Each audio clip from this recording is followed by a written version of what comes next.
Hey everyone, Andy Stacks here. Today we're going to check out another series of hands from another APT tournament in Taipei, this time from the 7 Max Champion event, the second event that I played at in this series. I'll explain the reasoning behind my decisions from minor spots to major ones.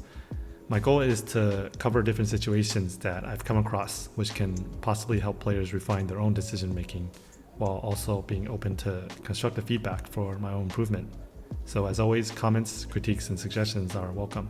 So for this tournament, I actually joined right at level 1, at the first blind level of 100, 200, 200. I know in general many players like to register much later, and if I'm planning to play a large volume of events, I sometimes tend to do that as well to conserve some time and energy. But I had just busted the mystery bounty event, and this was the next tournament available at the time. So I jumped right in as they were starting a second table. So with a starting stack of 50,000, let's take a look at the first hand. So in this first hand, I'm in the cutoff and I look down at 2 red jacks. The hijack, the player to my right, raises to 500.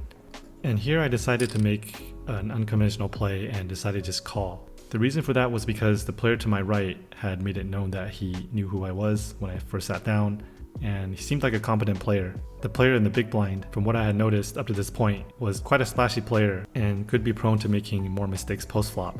So I didn't really mind letting him see the flop.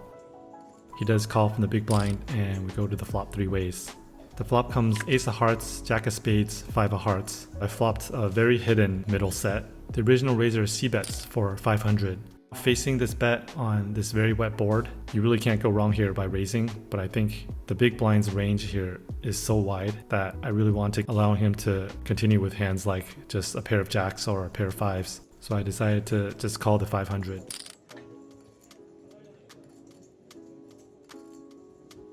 I'm pretty happy to see the big blind call as well. The turn is the king of hearts, queen 10, and some of the heart draws do get there. But the cutoff checks, and I decided to bet 1200. And they both quickly fold. I wouldn't recommend always playing jacks like this. This is kind of a rare exception where I really wanted to keep the player in the big blind in the hand. Just playing more straightforwardly and 3-betting jacks pre-flop is going to be the better play almost always. But I do think that it's always worth taking into account who's left to act behind you and who's in the blinds before making your decision pre-flop. In this next hand, the blinds are now 100, 300, 300. I'm in the big blind and look down at jack 3 offsuit. Folds around to the button, who raises to 700. Small blind folds, and this hand is near the bottom of my defending range. I do decide to call the 400 more. Flop comes jack 8-6, so I flop top pair with a backdoor diamond draw. Pretty much as good as it gets for a trashy hand like jack 3 offsuit. I go ahead and check, and the button decides to bet 600. I make the easy call, and the turn comes the 3 of hearts, now giving me 2 pair. I go ahead and check to him again, and unfortunately he decides to check back. The river is the king of spades. I decide to give him some rope here and check again, but he does not take the bait and decides to check back pretty quickly. Obviously this hand doesn't seem very interesting, but I do think it's really important to note that this player decided to just stab once on the flop and give up. Yes, he could have had a hand like ace-8 or a pocket pair that had showdown value, but when the king hits and he doesn't take a second to think about bluffing, that is quite noteworthy and could help me make some better decisions against him in future hands should he decide to fire multiple barrels. This is one of the things I always look out for in terms of trying to categorize player types. How often are they double barreling? How often are they triple barreling? How aggressive are they in general? I get moved to another table. The blinds are still 100, 300, 300. I'm under the gun and look down at king 10 offsuit. We're only playing 6-handed at this table. Probably still a little bit loose, but I decide to raise to 800. It folds around to the big blind, who defends for 500 more.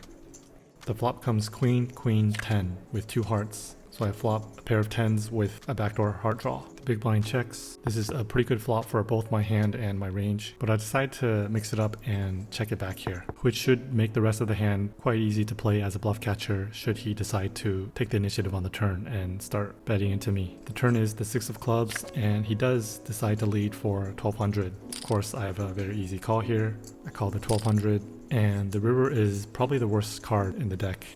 comes the 8 of hearts. The big blind thinks about it for a bit and makes a very polarizing bet of 4,000, close to a pot-sized bet. I do have the king of hearts blocking some of his heart draws. However, I am also blocking king jack, which is one of the straight draws that I want him to have that I beat. And I do lose to the combos of jack 9 and 7-9, both of which would certainly set my bluff on the turn. Calling out the big blind, he does have all the combination of queens. So unfortunately, facing this large bet, I think this hand is just going to be a fold. For the next 2 blind levels, there weren't really any notable hands for me. Then at the blind level of 200, 500, 500, I'm on the button and I look down at pocket 8s. Folds around to the hijack, who raises to 1200. I think 3-betting here to isolate or just flatting are both good options. I decide to go for the latter. Everybody folds. We go heads up to the flop of ace of spades, 4 of diamonds, 5 of diamonds. He goes ahead and c-bets for 1300. Now I have an interesting decision.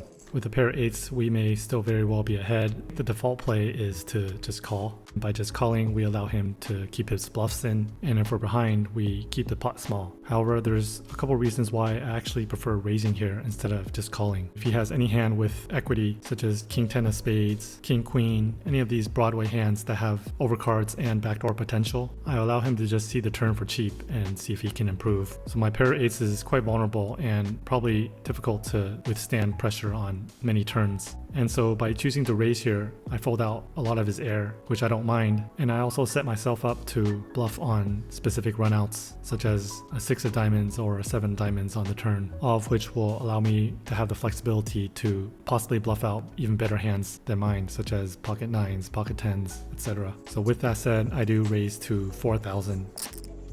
Without a big ace or better, out of position, it's just really hard for him to continue here. He thinks about it and eventually does fold. The next hand, at the same blind level, I'm in the cutoff and look down at king queen offsuit. The player to my right in the hijack raises to 1200. This is a great hand to isolate versus a hijack open. I 3-bet to 3500. Everybody folds, back to him, and he decides to make the call. The flop comes king of diamonds, ace of spades, 10 of clubs. The hijack checks, so I flop middle pair with a gutter, and I make a standard c-bet of 2000. And here's where the hand gets interesting. He decides to check raise to 6500, which was definitely very unexpected by me. This board favors the 3-better heavily. I have a huge nut advantage on this board with ace king, kings, and aces. Most players are very aware of the fact that I could be holding these hands. Even with hands as strong as ace 10, it's very difficult to put in the check raise. With a hand like ace queen or ace jack, those hands usually just end up check calling. Still, with position, I think I have to at least see a turn, so I decide to make the call. And we see the 7 of hearts on the turn. And now he goes for another very large bet of 12,000.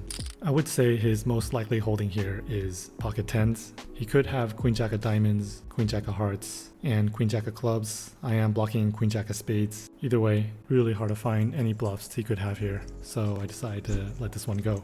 I think we need to proceed very cautiously in situations like this where your opponent is likely aware of the board being good for your perceived range, but is not deterred by that and is willing to put in a lot of chips. Most players are just not trying to bluff you off of big aces when the board comes ace high, for example. They'd more likely be using boards that are unfavorable for your perceived range. Just something to think about next time you do get check raised on the flop after 3-betting pre-flop.